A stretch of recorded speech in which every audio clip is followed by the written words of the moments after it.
Comece o dia bem informado com a equipe de jornalismo da Verde Vale FM. No ar, Jornal Verde Vale. 6h35. Olá, muito bom dia para você. Quinta-feira, 8 de fevereiro do ano de 2024. Estamos começando pela Verde Vale FM, uma emissora do Sistema Verde Vale de Comunicação. Mais uma edição do Jornal Verde Vale. Comigo aqui na bancada, Daliana Oliveira. Muito bom dia, Daliana. Muito bom dia para você, Wesley. Bom dia para todo mundo que acompanha a nossa programação aqui pela 103,7, a rádio número 1 da região.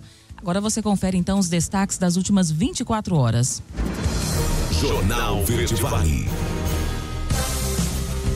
Prefeitura de Mineiros realiza projeto Quinta Cultural. Vestibular de Medicina da UEG retomado. Governo diz ter excluído do CAD único 603 mil pessoas que estavam mortas há mais de um ano. Multinacional chinesa que lidera o mercado de motores terá filial em Tumbiara. Brasileiros ainda não sacaram 7,59 bilhões de reais de valores a receber. Cidades goianas terão provas do Enem dos concursos. Dengue, 3 em 4 focos do mosquito estão dentro das casas. Os detalhes destas e outras notícias você vai conferir a partir de agora, aqui no Jornal Verde Vale.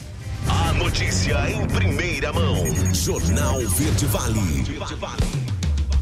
Jornal Verde Vale. Verde Vale. Notícias do Brasil. 6h36. Mais uma vez, uma ótima manhã de quinta-feira para todos que a partir de agora passam a sintonizar mais uma edição do Jornal Verde Vale.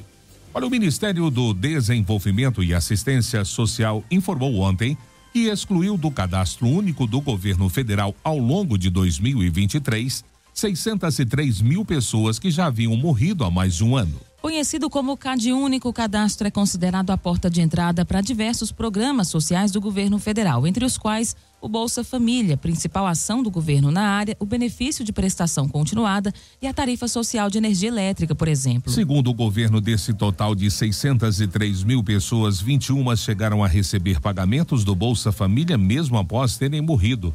O Ministério não informou a quantia paga a essas pessoas. Em março do ano passado, o governo iniciou a fase de revisão cadastral de programas sociais. O anúncio aconteceu em meio ao aumento de beneficiários em 2022, ano eleitoral, e de indícios de irregularidades, com benefícios pagos a pessoas que não atendiam aos critérios exigidos. Ainda segundo o governo federal, o objetivo da revisão é evitar que as pessoas recebam o benefício de maneira irregular e garantir que haja recursos para os pagamentos a quem efetivamente precisa. Ao longo do ano passado, segundo o Ministério do Desenvolvimento e Assistência Social, também foram excluídas 1.700.000 famílias unipessoais, isso é, pessoas, formadas por uma única pessoa.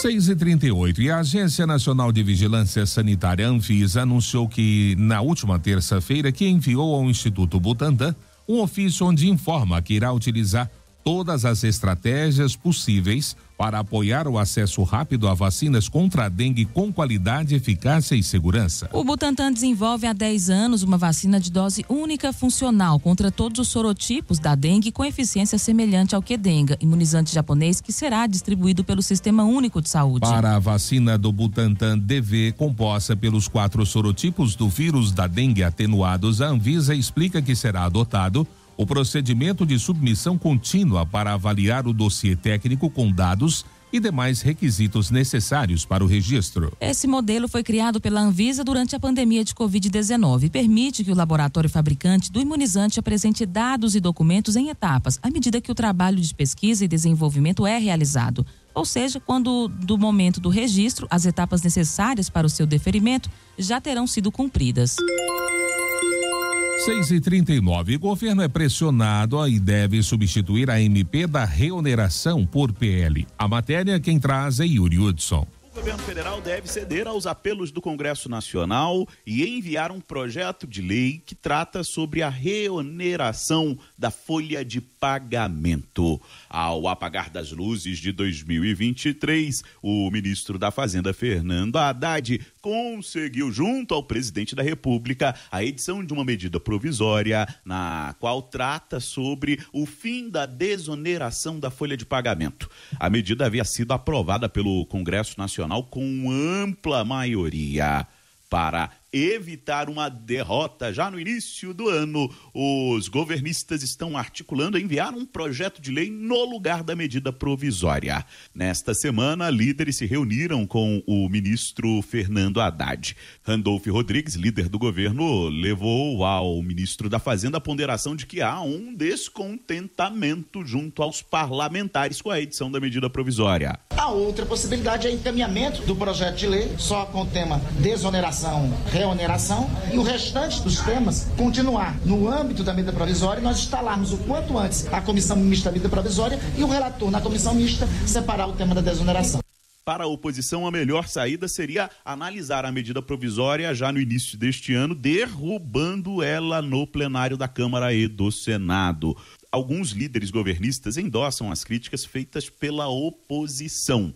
Segundo o autor do projeto, o senador Efraim Filho, do União Brasil, o ministro da Fazenda se comprometeu a enviar um projeto de lei tratando sobre essa reoneração. No entanto, ele destaca que não há um acordo para aprovação da proposta por parte dos parlamentares. É que quanto mais o texto se aproximar do projeto original aprovado pelo Congresso, melhor será de caminhar. Mas não ficou nenhum compromisso de mérito. Isso foi bem claro na mesa. O projeto de lei, ele pressupõe debate de ideias, discussão, diálogo e votos.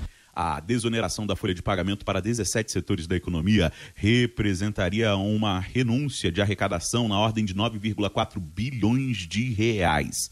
No lugar da desoneração total para esses setores, o governo propõe, através da medida provisória, um escalonamento sobre a contribuição de mais setores. Agência Rádio Web de Brasília, Yuri Hudson. Jornal Verde Vale. Notícias de Goiás. 6h42. A Universidade Estadual de Goiás retomou o edital para o processo seletivo de medicina em Tumbiara, na região sul de Goiás. As inscrições podem ser feitas até o dia 5 de março e ao todo são ofertadas 30 vagas. A taxa de inscrição desse vestibular é de R$ 180.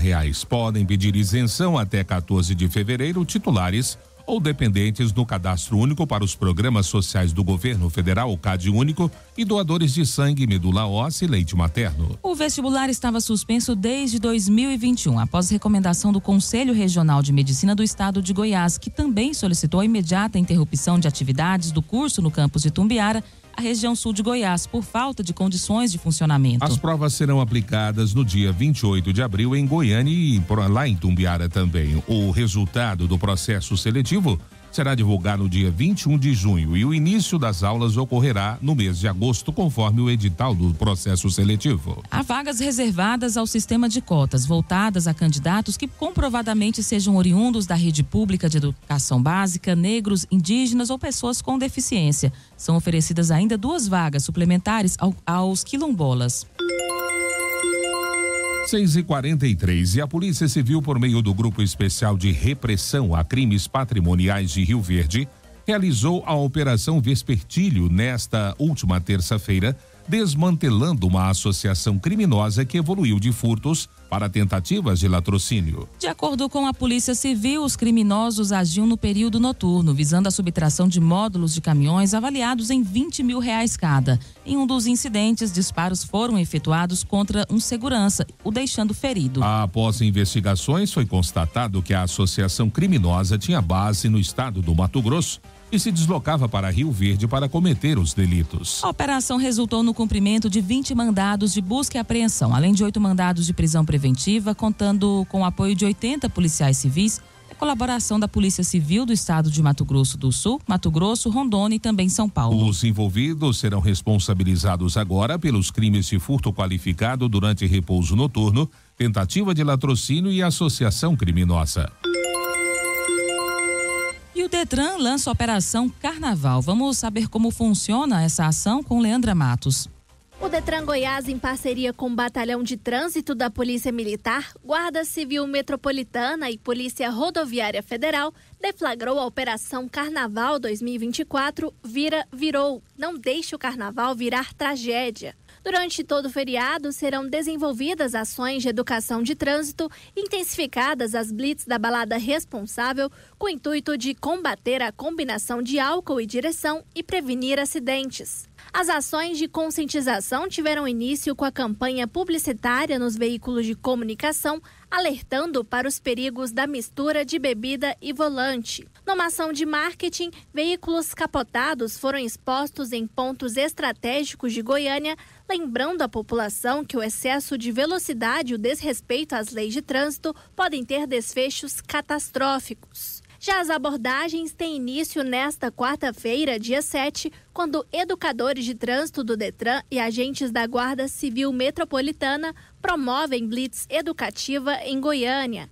A meta é conscientizar os condutores sobre os cuidados para prevenir acidentes e mortes no trânsito. Aliada à educação, serão intensificadas as blitz da balada responsável, com o objetivo de retirar das ruas condutores embriagados, além de reforçar as ações de segurança.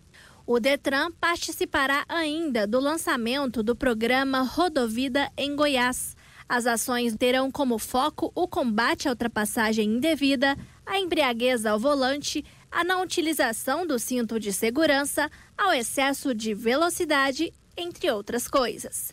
De Goiânia, Leandra Matos, da Agência Cora de Notícias. Jornal Verde Vale. Esportes. 6h46 agora. E sem maiores problemas, o Goiás conquistou a sua 4ª vitória no Campeonato Goiano. O Esmeraldino deixou a capital goiana e foi até Morrinhos, no estádio João Vilela, encarar o time da casa, onde venceu por 3-0. Gols de Alano, Paulo Baia e Juninho. Com o resultado, o Verdão chegou aos 15 pontos conquistados, mas segue na 2ª posição, enquanto que o tricolor dos Palmares permanece com apenas 2 pontos. E Léo Pereira marcou nos acréscimos para dar ao Flamengo a vitória por 1-0 sobre o Botafogo nessa quarta-feira, no Maracanã, pelo Campeonato Carioca. O jogo foi bastante truncado e muito carente de criatividade de ambos os times. Na reta final, o time de Tite apelou às jogadas aéreas e conseguiu, no último lance, converter. Com o resultado, o rubro-negro carioca chegou a 12 pontos, ultrapassa o rival e assume o 2º lugar na tabela. O Botafogo permanece com 11 agora na 3ª posição. As duas equipes podem ser ultrapassadas dependendo dos resultados das demais partidas desta rodada. O Flamengo volta a campo no sábado de Carnaval para enfrentar o Volta Redonda em jogo atrasado da 3ª rodada. E o Volta Redonda também será o próximo adversário do Botafogo, mas pela 8ª rodada, na quarta-feira da semana que vem. Jornal Verde Vale.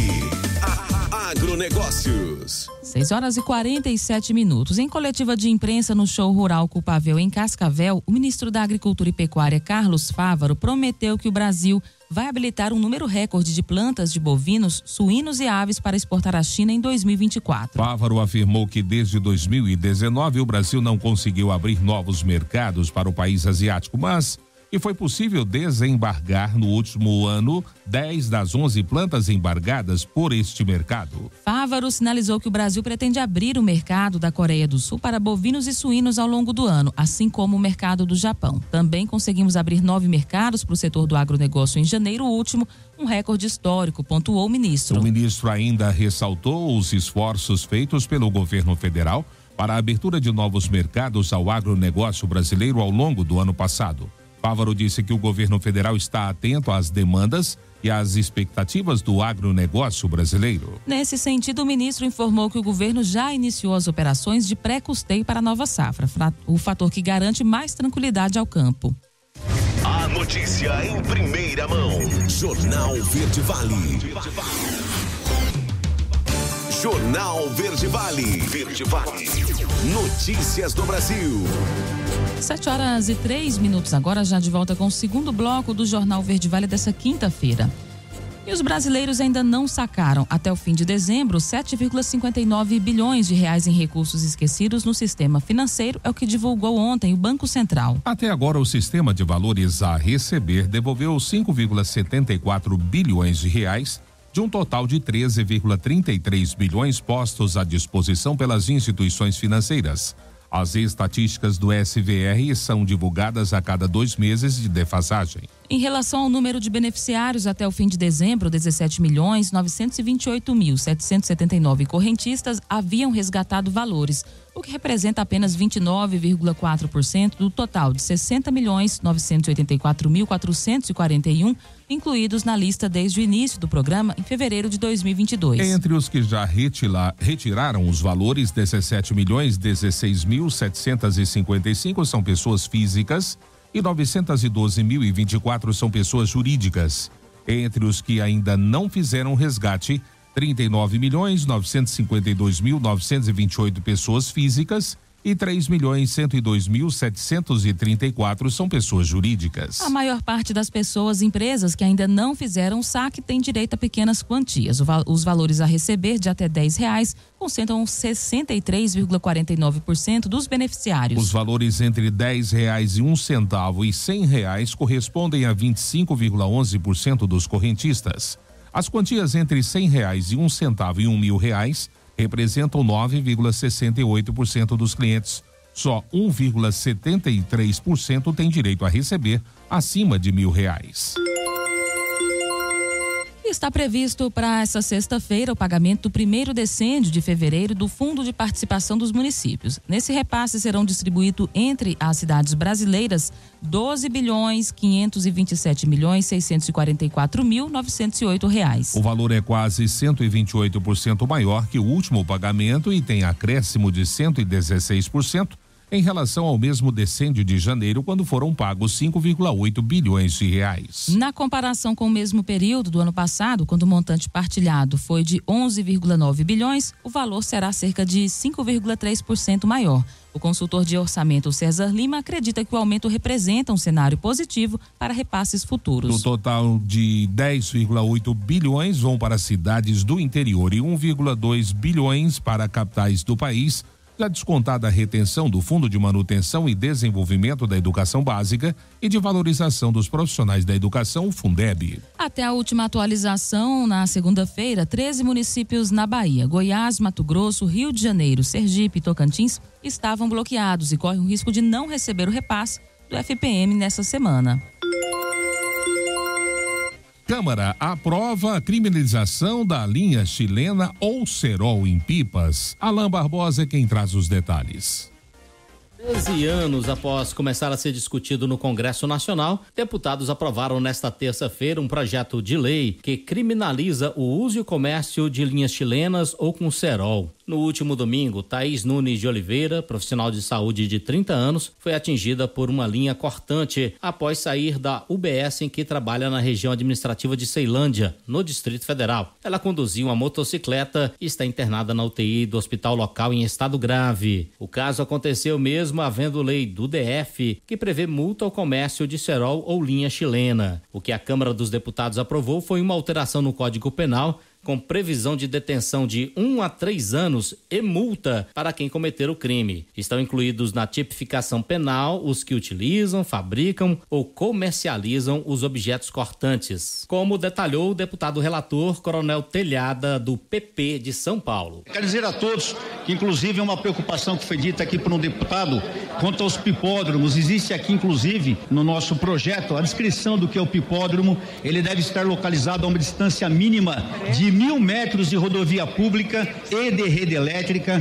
Tem a linha esportiva para competição, tem inclusive a descrição da linha esportiva aqui, e tenho certeza que essa atitude, senhores, salvará a vida de muitos motociclistas e cidadão brasileiro. O projeto de lei, que ainda precisa ser aprovado pelo Senado, altera também o Estatuto da Criança e do Adolescente, com previsão de multa de 6 a 40 salários mínimos a pais, mães ou responsáveis, caso o crime com linha chilena ou com cerol seja cometido por menores de idade. Para os comerciantes, o rol de penalidades inclui apreensão dos produtos, suspensão e até cassação do alvará de funcionamento e multa de R$2.000 a R$30 mil.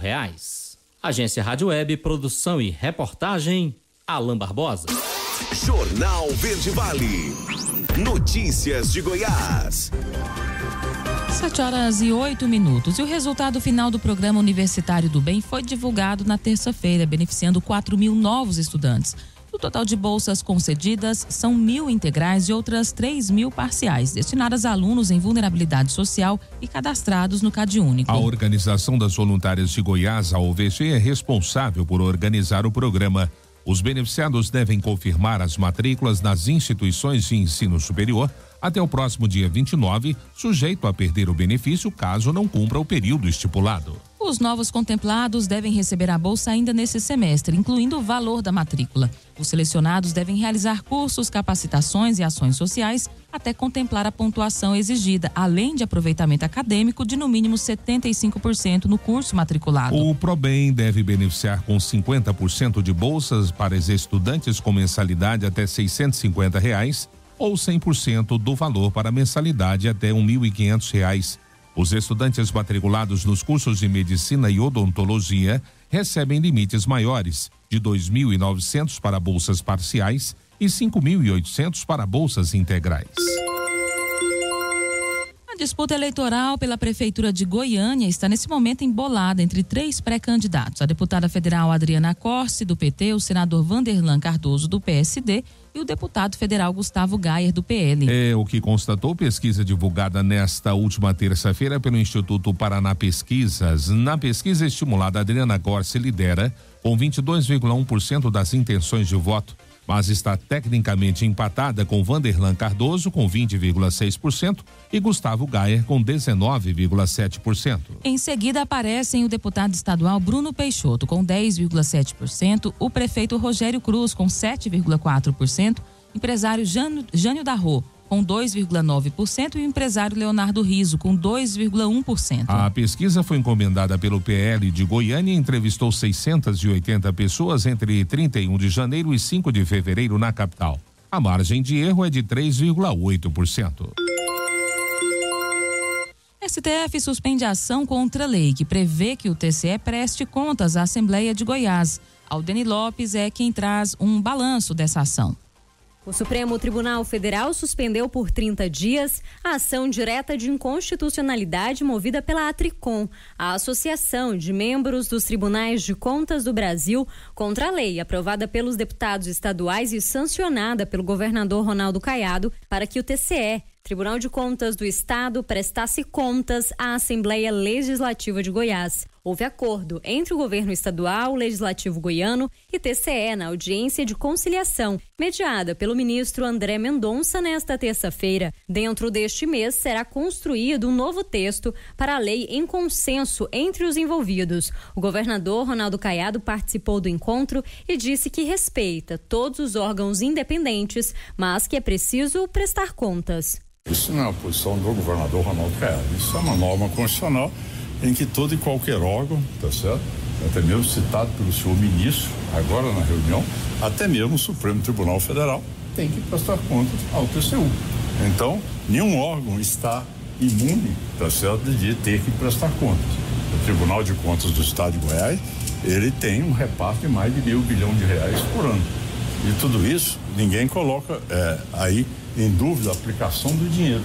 Mas da mesma maneira que o Estado de Goiás tem que prestar conta ao TCE e à Assembleia Legislativa do Estado de Goiás, todos os órgãos também têm esse controle de auditorias também e de aprovação de suas contas. O presidente do TCE, Saulo Mesquita, disse que haverá esforço por nova lei que atenda à Assembleia Legislativa e às atribuições dela, mas que também preserve a independência do tribunal, em consonância com a Constituição Federal. Muita disposição realmente, tanto da parte do governo quanto da Assembleia, em estabelecer um consenso com o tribunal. E da nossa parte, o sentimento também é esse. Eu creio que é um momento de considerarmos que qualquer crise tenha ficado para trás, que realmente reconheça o papel da Assembleia, ela tem a sua relevância constitucional, não há dúvida disso, e que, por outro lado, também assegure as prerrogativas e a independência, que são características essenciais para que o Tribunal de Contas do Estado possa exercer de modo correto e adequado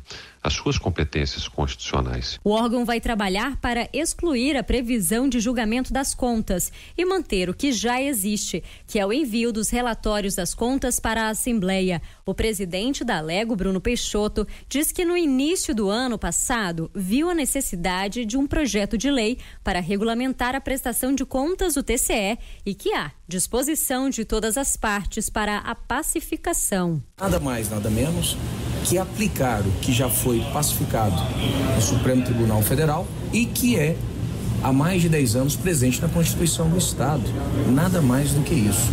E nós estamos debatendo se as penalidades são ou não constitucionais. O dever, a obrigação de fiscalizar e de prestar contas está muito claro em toda a legislação. Então, a lei está sim em vigência, porém, num prazo de 30 dias não haverá sua aplicabilidade, mas a lei está em vigência.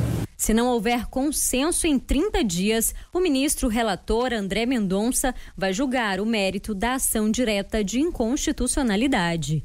Aldeni Lopes, CBN Goiânia. Jornal Verde Vale. Esportes. 7h14. E deu Santos no Clássico Alvinegro dessa quarta-feira. Na Vila Belmiro, sob os olhares de Neymar, o Peixe venceu por 1-0 o Corinthians, que chegou à 5ª derrota seguida e segue na zona de rebaixamento do Paulistão. O gol foi marcado por João Schmidt, de cabeça, no primeiro tempo. O Santos foi a 15 pontos de 18 disputados e segue na liderança geral do Paulistão, com jogos a mais do que São Paulo e Palmeiras.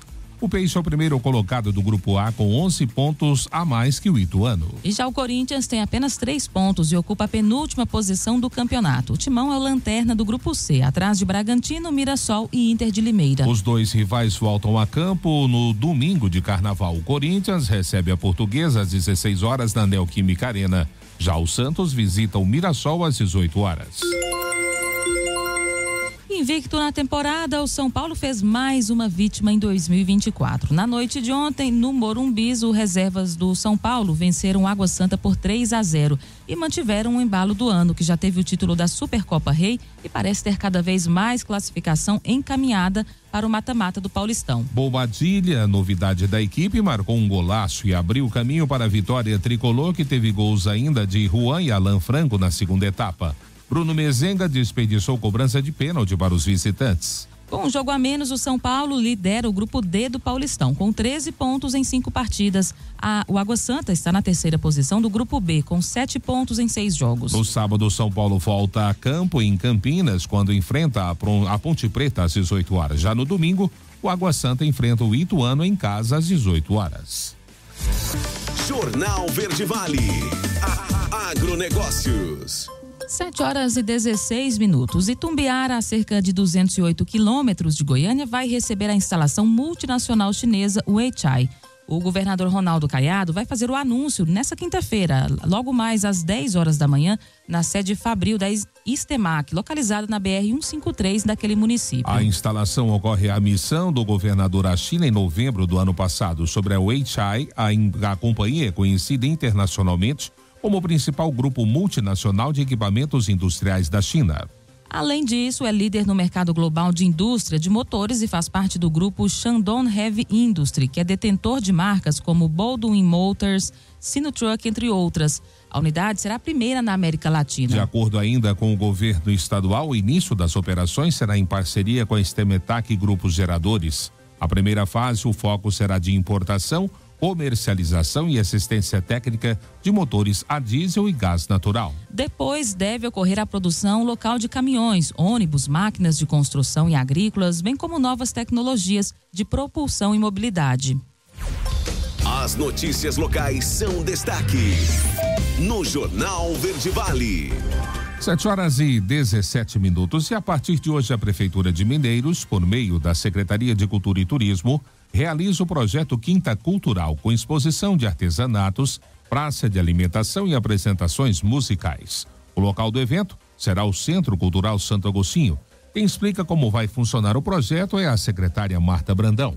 O projeto Quinta Cultural É um projeto que foi aprovado pelo prefeito Eliomar, partindo aqui da Secretaria de Cultura e Turismo, para poder reunir, né, o intuito do projeto é reunir os nossos artistas, né, o artesanato, a gastronomia, apresentações culturais diversas no Centro Cultural Santo Agostinho, na segunda quinta-feira de todo mês. Então, essa é a primeira edição do projeto. E nessa primeira edição nós teremos também a participação de artistas locais que estão pagando a contrapartida do projeto da Lei Paulo Gustavo. Projetos que foram inscritos e que, na sua contrapartida, eles colocaram que iam fazer a apresentação na Feira Cultural.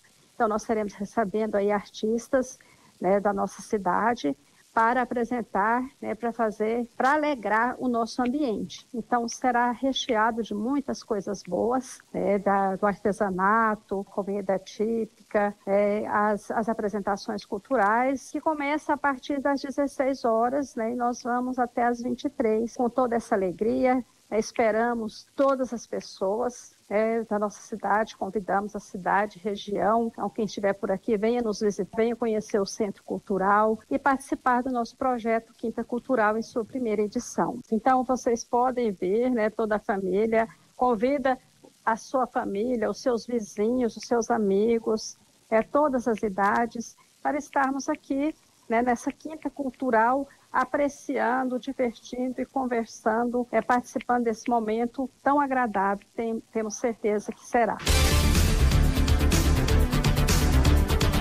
7h19, último intervalo do Jornal Verde Vale desta quinta-feira. Daqui a pouco, após o bloco comercial, cidades goianas terão provas do Enem dos concursos. E dengue, 3 a cada 4 focos do mosquito estão dentro das casas. E claro, espaço para as nossas notícias locais com ele, J. Pereira. Não saia daí.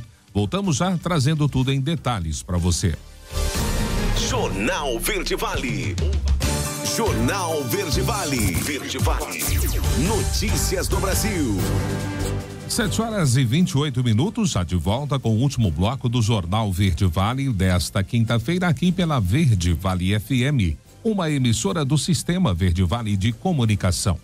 Olha, a ata da última reunião do Copom divulgada ontem indicou que o ritmo de corte de 0,5 ponto percentual deve ser mantido nos próximos encontros. Na semana passada, o comitê reduziu a taxa básica de juros de 11,75% para 11,25% ao ano.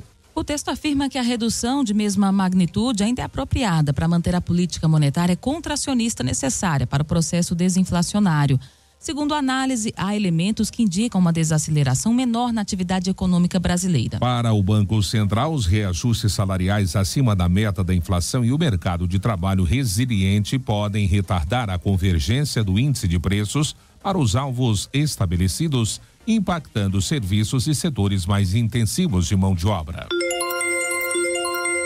Fiscais da Receita Federal investigam o uso do programa emergencial de retomada do setor de eventos para operações de lavagem de dinheiro de atividades ilícitas. Em 2023, o custo chegou a 17 bilhões de reais, frente à estimativa de 4,4 bilhões. Com as possíveis fraudes, pode subir a 30 bilhões, citado na véspera pelo presidente da Câmara, deputado Arthur Lira, como uma conquista. O PERSE zera os tributos federais de um setor que o Ministério da Fazenda considera que já se reergueu da pandemia. A decisão do fabricante da vacina contra a dengue, Qdenga, o laboratório japonês Takeda, de priorizar o abastecimento do Sistema Único de Saúde preocupa clínicas médicas particulares. A informação foi divulgada pela Agência Brasil, foi o que afirmou que a Associação Brasileira de Clínicas e Vacinas manifestou na última terça-feira uma preocupação diante da possível falta da vacina na sua rede, especialmente em relação às faixas etárias não cobertas pelo setor público. No SUS, o público-alvo é a população entre 10 a 14 anos de idade. A faixa etária que concentra o maior número de hospitalizações por dengue, atrás apenas dos idosos. Dengue, 3 em cada 4 focos do mosquito, adivinhem vocês, estão dentro das casas. Quem traz essa triste realidade é Alexandre Figueiredo. 3 em cada 4 focos do mosquito da dengue estão dentro das casas dos brasileiros. O dado foi divulgado nesta semana através das informações do terceiro levantamento rápido de índice de infestação por Aedes aegypti e do levantamento de índice amostral, ambos do Ministério da Saúde e com informações do ano passado. De acordo com essas ferramentas, 74,8% dos criadouros do mosquito estão nas residências em pontos de acúmulo de água, como vasos e pratinhos para plantas, garrafas e materiais de depósitos de construção. Médico infectologista da Santa Casa de Araçatuba, Fábio Bombarda, destaca que esse cenário reforça para qual direção o combate à dengue tem que estar voltado. A gente tem que lembrar que a dengue, ela existe porque existe o mosquito. A dengue não passa de uma pessoa para outra a não ser através do mosquito. E o mosquito, ele é transmissor não só da dengue, mas de zika, chikungunya. É um mosquito que transmite doença e que ele é possível de ser controlado. O descontrole na proliferação dos mosquitos é que causa, na verdade, a epidemia da dengue. Se não houver mosquito, não tem como ter dengue.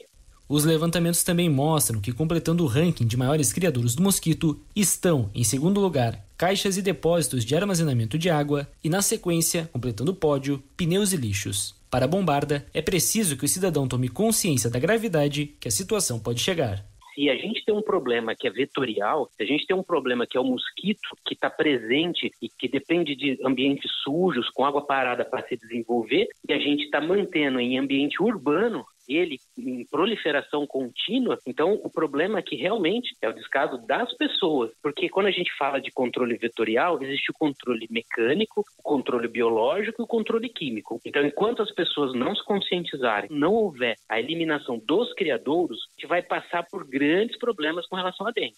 De acordo com a atualização feita na tarde de terça-feira no painel de arboviroses do Ministério da Saúde, o Brasil já conta com 40 óbitos por dengue, investiga 265 possíveis mortes e monitora mais de 364 mil casos prováveis. Agência Rádio Web, produção e reportagem, Alexandre Figueiredo. Jornal Verde Vale. Notícias de Goiás. 7h32, já de volta com o Jornal Verde Vale. As provas do concurso público nacional unificado serão realizadas no dia 5 de maio deste ano em 220 municípios brasileiros. Em Goiás, os candidatos poderão escolher entre 9 cidades: Aparecida de Goiânia, Catalão, Goianésia, Goiânia, Iporã, Itumbiara, Mineiros, Porangatu e Rio Verde, para concorrer a uma das 6.640 vagas em 21 órgãos da administração pública federal. Conforme o edital, há cargos com lotação em várias regiões do Brasil. Para a atuação em Goiás, haverá vagas específicas, como no Instituto Nacional de Colonização e Reforma Agrária, o INCRA, para funções como analista administrativo, analista em reforma e desenvolvimento agrário e engenheiro agrônomo, e também vagas para órgãos como a Fundação Nacional dos Povos Indígenas, a FUNAI, e o Instituto Brasileiro de Geografia e Estatística, o IBGE. Para a realização do concurso, foram selecionadas cidades e arranjos populacionais com mais de 100 mil habitantes. Caso o município selecionado não tenha estrutura suficiente para a realização do concurso, as provas serão aplicadas em cidades próximas. E a aprovação da administração do governo de Ronaldo Caiado está em 81,9%, segundo pesquisa do Instituto Paraná Pesquisas. A desaprovação ficou em 13,7%.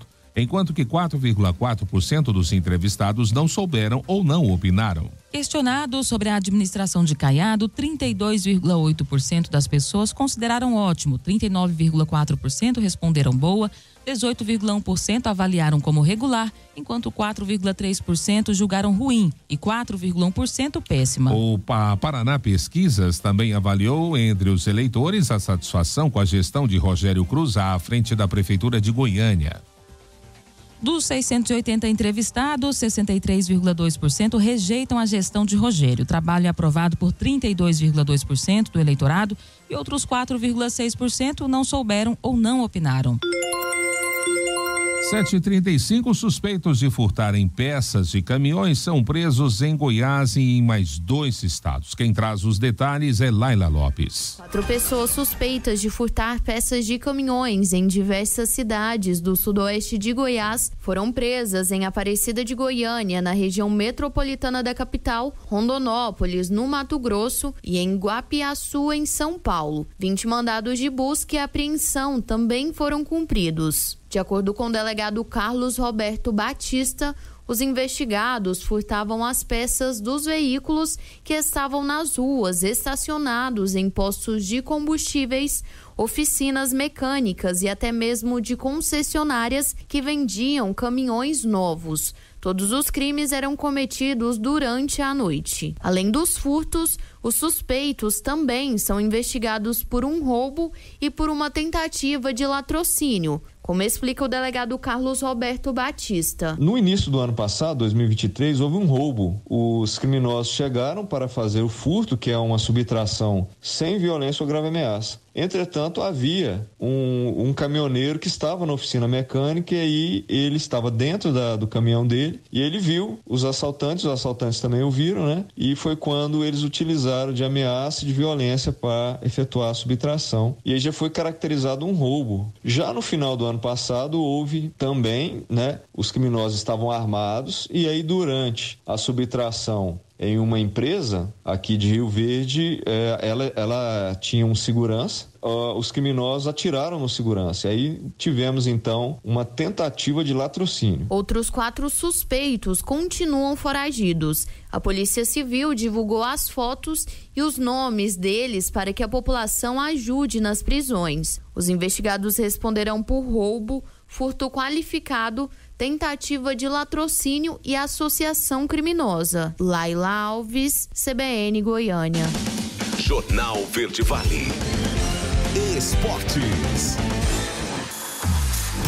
7h37. E o Inter não tomou conhecimento do Santa Cruz, venceu a primeira fora de casa e afundou ainda mais o rival na lanterna do Gauchão. Na noite de ontem, o Colorado aplicou 2-0 no Galo Carijó, que teve a estreia de Yarley como treinador. Bruno Henrique abriu o placar aos 9 minutos da primeira etapa. Ener Valência fez o segundo ainda antes do intervalo, aos 40 minutos.